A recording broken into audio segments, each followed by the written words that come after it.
Bienvenue dans cette deuxième partie de la mini-récup sur les mesures manquantes dans les solides. Dans une première partie, donc dans une autre vidéo, on a vu comment trouver une mesure manquante, mais à partir de l'aire d'un solide. Maintenant, dans cette vidéo-ci, on va voir comment trouver une mesure manquante à partir du volume. Donc, on va commencer par faire un rappel des formules de volume. Ensuite, on va parler comment isoler une variable dans un problème. Et ensuite, on va parler de formules de figures décomposables, de solides décomposables dans notre cas. Donc, on va faire un exemple avec un solide décomposable qui va nous permettre d'en réviser plusieurs. Toutes ces notions-là s'adressent aux élèves de secondaire 3, alors que la première vidéo s'adressait davantage aux élèves de secondaire 2. Alors, c'est parti! On va maintenant faire un rappel des formules de volume des solides. D'abord, les prismes et les cylindres. Tous les deux ont la même formule, c'est-à-dire R de la base fois la hauteur. Faire attention pour la hauteur, c'est pas la hauteur de la base, mais c'est la hauteur du solide, c'est-à-dire la distance entre les deux bases. Pour ce qui est du cube, on peut aussi prendre la même formule, parce que dans le fond, un cube, c'est un prisme. On pourrait prendre la formule R de la base fois la hauteur, mais on peut prendre une formule plus simple, qui est tout simplement C au cube.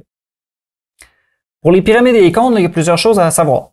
D'abord, le A pour l'apothème, c'est pas cette mesure-là qu'on doit utiliser pour calculer le volume, c'est la hauteur, c'est-à-dire la distance mesurée perpendiculairement entre le sommet, l'apex, et la base.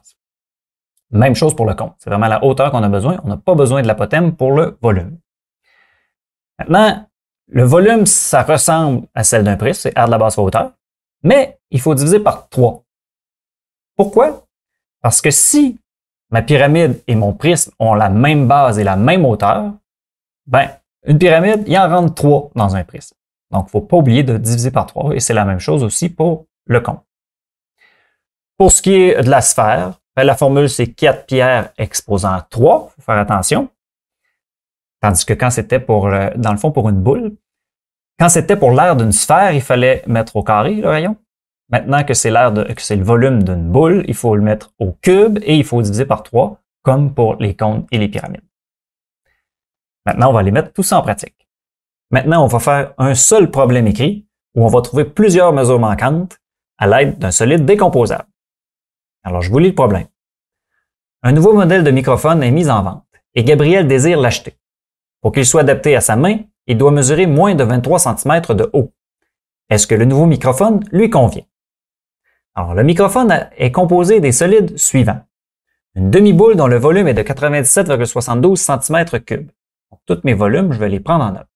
97,72 cm3. Un cône tronqué dont le volume est de 95 cm3. Je le prends en note lui aussi. 95 cm3. Un cylindre dont le volume est de 132,32 cm3. 132,32.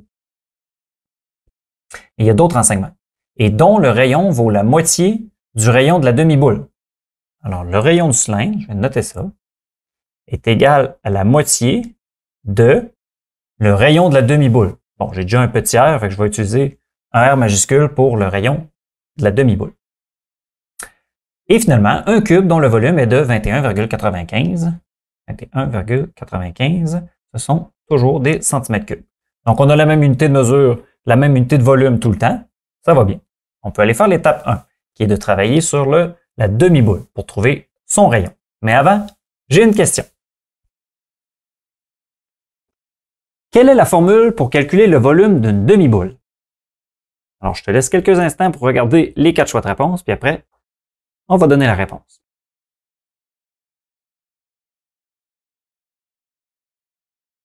La bonne réponse, c'était B, qui était 2 pierres exposant 3 sur 3. La formule qu'on avait vue au début de la vidéo, c'était 4 pierres exposant 3 sur 3, mais c'était le volume d'une boule au complet. Là, comme on a seulement une demi-boule, on a divisé le coefficient par 2 et on a obtenu 2. Donc, on a 2 pierres exposant 3 sur 3. Maintenant, on peut remplacer le volume par ce qu'on s'est noté, 97,72. Et il faut isoler la variable R. Donc, pour commencer, on fait x3 des deux côtés pour annuler le divisé par 3 et on obtient 293,16. Maintenant, pour annuler le 2π, on divise par 2π des deux côtés. Donc, je divise par 2π à droite et à gauche. Et j'obtiens environ 46,66 comme valeur de R au cube.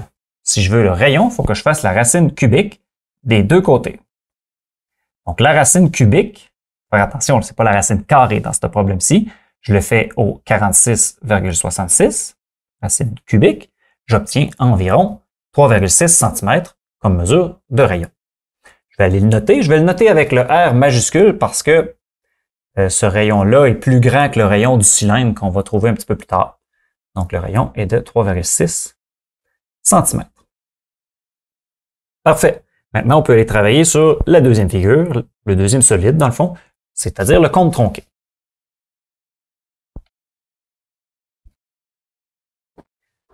Alors, on va trouver la mesure de la hauteur du cône tronqué. Oups, on n'a pas assez d'informations pour trouver la hauteur du cône tronqué. Pourquoi? Ben parce que on a le rayon, dans le fond, on pourrait avoir le diamètre du haut du cône tronqué, mais on n'a pas encore le rayon ni le diamètre du bas du cône tronqué. Alors, ce ne sera pas ça notre deuxième étape. Notre deuxième étape, ça va être de trouver la mesure du rayon du cylindre d'abord, puis après, on va l'utiliser pour le cône. Alors, le rayon, on l'a noté tantôt, le rayon du cylindre, c'est la moitié du rayon de la demi-boule. Alors, la moitié du rayon de la demi-boule, qui est 3,6, la moitié de 3,6, c'est 1,8 cm. Et cette mesure-là, on en a besoin pour calculer, pour travailler sur le cône tronqué. On va maintenant trouver la mesure de la hauteur du cône tronqué. Mais avant, j'ai une question là-dessus. Le volume d'un cône tronqué est toujours égal à la moitié du volume du cône complet, c'est-à-dire volume du tronc est égal à volume du cône divisé par 2. Est-ce que ça, c'est vrai ou faux? C'est faux, parce que ça dépend où est-ce qu'on a coupé le cône de départ pour obtenir le cône tronqué. Ça se peut que ça soit la moitié, mais c'est plutôt rare. Alors ici, on a mis un petit peu plus de détails sur la figure, là. Donc, le segment AB de 3,6 cm, ben, ça correspond au rayon de la demi-boule. Le 1,8 cm qui est le bas du cône tronqué, donc le segment DE, c'est aussi le rayon du cylindre. Après ça, j'ai noté avec H majuscule la hauteur du cône au complet, même s'il n'existe pas réellement ce cône-là, on n'a que le cône tronqué. Et le H, ben, ça serait le cône qu'on aurait enlevé, dans le fond, le petit H. Et comme les triangles ABC et DEC sont des triangles semblables, ben, les côtés homologues sont proportionnels. C'est-à-dire que le rapport entre les segments DE et AB va être égal au rapport entre les segments CD, c'est-à-dire le petit h, et le segment CA, c'est-à-dire la hauteur au complet. Maintenant, quel est le rapport entre 1,8 et 3,6? Ben, c'est la moitié, on en a déjà parlé, on l'a même noté ici. On va dire que si le segment DE est la moitié de AB, ben ça veut dire que la petite hauteur, ou la hauteur du petit cône, est la moitié de la hauteur totale du grand cône. Okay? Ou autrement dit, on pourrait aussi dire que le petit h, c'est-à-dire que le grand h, dans le fond, mesure le double du petit h. Donc ça, peut-être qu'on pourrait le noter. Donc le grand h est égal au double du petit h. Oups, c'est un peu caché derrière ma figure. Ça va. Avec ces renseignements-là, on peut calculer le volume du tronc de cône. Donc, le volume d'un tronc de cône, ça se calcule en calculant le volume du tronc, c'est-à-dire le volume du cône au complet, moins le petit cône qu'on enlève, qu'on coupe. Et là, j'ai mis justement le R majuscule et le H majuscule pour le rayon et la hauteur du cône au complet.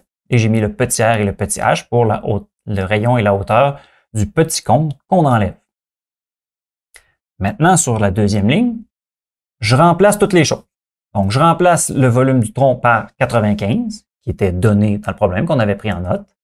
Je remplace le R majuscule par le rayon de la demi-boule, qui est 3,6. En même temps, je remplace le H majuscule par 2H, comme je l'ai noté juste ici.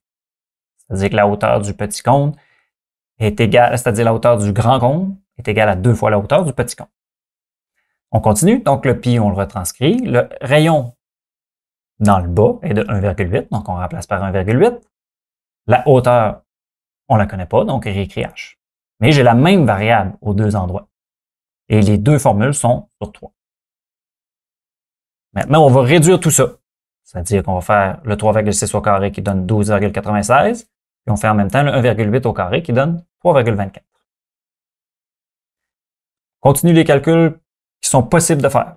Donc, 12,96 fois 2 divisé par 3 fois pi donne 8,64 pi. Autrement dit, c'est juste les nombres que j'ai multipliés sans multiplier le pi. Je l'ai juste retranscrit. Donc ça va nous simplifier la vie. Là, au lieu de, on pourrait aussi calculer pi, mais on aurait une valeur moins précise. Même chose ici, 3,24 divisé par 3, ça donne 1,08. 1,08 fois pi donne 1,08 pi. Il y a le moins là, de la soustraction qui est toujours là. Et ce h-là, j'en ai pas parlé, mais on le retranscrit lui aussi. Et on regarde ce qu'on obtient. On obtient, est-ce que ce sont des termes semblables? Oui. Donc, on peut effectuer la soustraction. On a juste à soustraire les coefficients.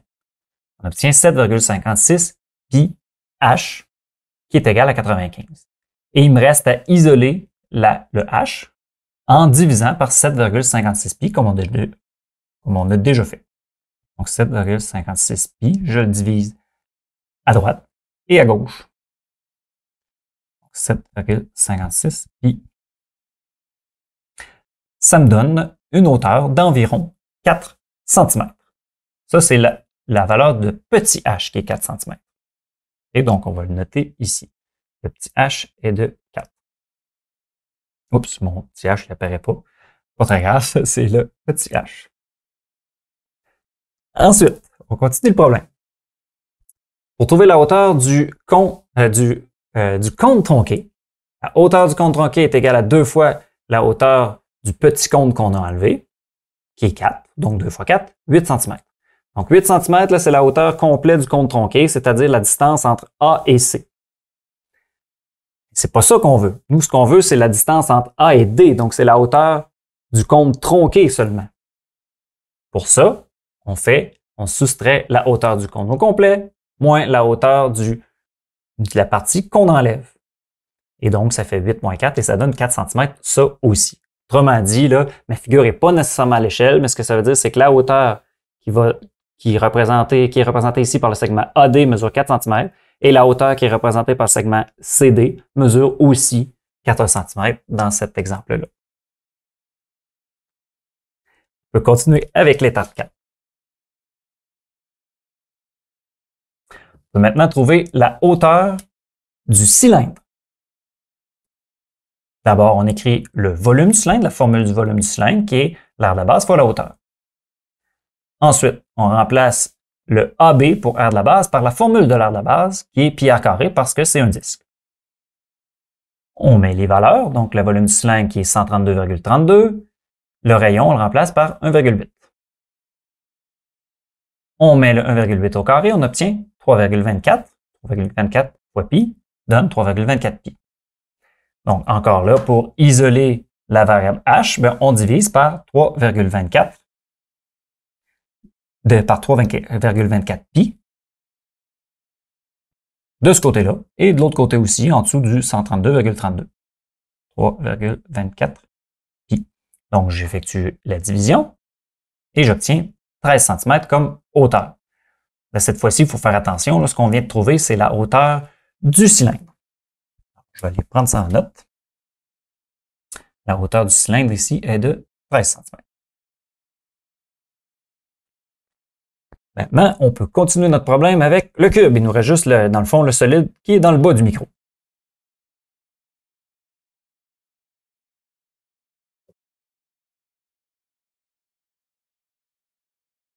Alors, on commence par écrire la formule du volume d'un cube qui est C au cube, tout simplement. On remplace le volume par 21,95 qu'on avait pris en note. Et pour isoler le C, il faut faire une racine cubique des deux côtés de notre équation. Donc, racine cubique de C exposant 3 et racine cubique de 21,95. Je n'ai pas écrit mon exposant, mon 3, parce que c'est vraiment une racine cubique qui va nous permettre d'enlever l'exposant 3 et non une racine carrée. Et on obtient environ 2,8 cm comme mesure de côté du cube. Je vais le prendre en note. 2,8 cm. Dans le fond, ça correspond là, à la hauteur du cube. Le côté du cube, c'est la même chose que la hauteur du cube. La seule chose que j'ai pas notée sur ma figure, c'est la hauteur du cône tronqué. On se souvient que c'était de 4 cm. Donc, je vais aller l'ajouter ici sur ma figure. 4 cm. Et maintenant, ça veut dire qu'on va pouvoir compléter notre problème. On va pouvoir trouver la mesure de la hauteur totale du microphone. Pardon. Là, il va falloir que je me mette de côté pour avoir de la place. Donc, la hauteur du total est égale à la hauteur de la demi-boule, plus la hauteur du tronc de cône, plus la hauteur du cylindre, plus la hauteur du cube. Alors, la hauteur de la demi-boule, dans le fond, ça correspond au rayon de la demi-boule, qui est de 3,6. La hauteur du tronc de cône est de 4 cm. Ensuite, on continue. La hauteur du cylindre, on l'a trouvé, c'est 13 cm. Et la hauteur du cube, ça correspond au côté du cube qu'on vient de trouver, qui est de 2,8 cm. Donc, on additionne tout ça. Donc, 3,6 plus 4, ça fait 7,6. Plus 13, ça fait 20,6. Plus 2,8, ça fait 23,4. Ce sont des centimètres. Toutes mes mesures étaient en centimètres. Donc, 23,4 cm pour la hauteur totale du micro. Est-ce qu'on a complété le problème? On peut aller retourner lire la question. Alors, est-ce que le nouveau microphone lui convient? Mais c'était quoi? Qu'est-ce qu'il fallait pour lui convenir?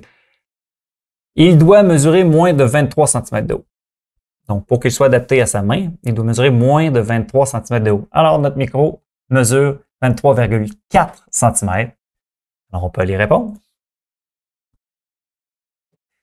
La hauteur du microphone ne convient pas.